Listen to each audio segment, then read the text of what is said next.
If you're looking for an awesome product at a great price, be sure to check out the link in the description.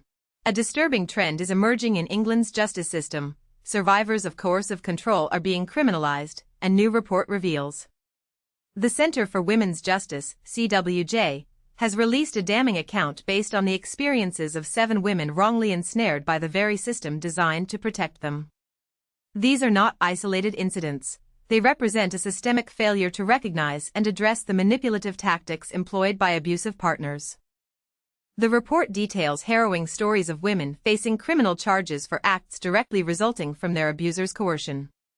One case highlights a police officer convicted of misconduct for providing her controlling ex-boyfriend, also a police officer, access to sensitive police computer systems. Another woman was prosecuted for theft and fraud after her abusive partner exploited her bank account and phone number to sell stolen caravans. The weight of the justice system, meant to deliver safety, instead crushed these women under the burden of unwarranted accusations. Consider Cara, whose ordeal began with a police raid on her home. While searching for drugs belonging to her then-partner, police found a substantial amount of cannabis. Leaving the abusive relationship after the raid, Cara later received a charge sheet through the post. The irony? The initial police entry, prompted by her abuser's assault, revealed the very drug-related criminal activity for which she was now being prosecuted. Her subsequent restraining order against her abuser proved meaningless. The justice system, oblivious to the coercive control at play, failed to protect her. For 6 agonizing months, the fear of imprisonment gnawed at her, impacting her sleep, work, and overall health. Only at her 3rd court appearance, facing her abuser in the dock, was the case finally dropped. The sheer terror of the situation, compounded by her abuser's continued threats, underscores the immense pressure these women endure.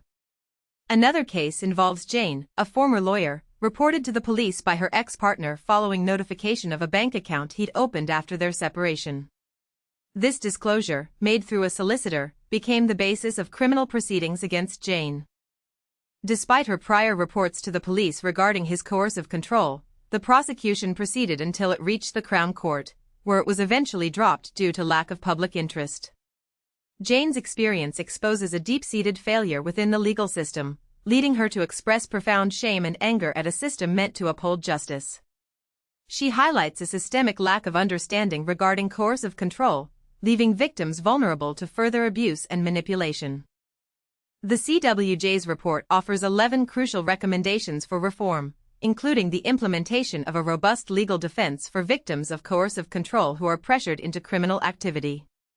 A unified protocol between the police and the Crown Prosecution Service, CPS, is also urged, ensuring evidence of coercive control is properly gathered, shared, and considered. The report rightly calls for a more informed and intelligent approach to justice, one that focuses resources on prosecuting actual perpetrators rather than wrongly targeting their victims.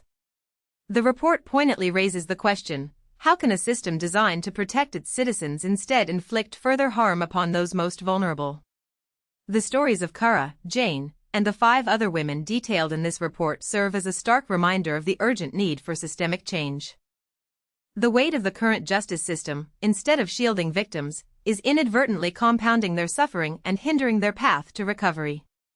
This failure highlights the need for comprehensive training and education within the justice system to address the nuances of coercive control and ensure that victims receive the protection and support they deserve, rather than becoming the targets of further criminal proceedings.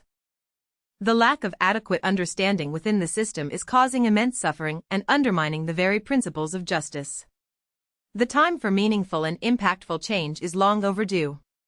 These women, and countless others affected, deserve better. Their experiences demand immediate and substantial reform to protect survivors of coercive control from the devastating consequences of being wrongly criminalized.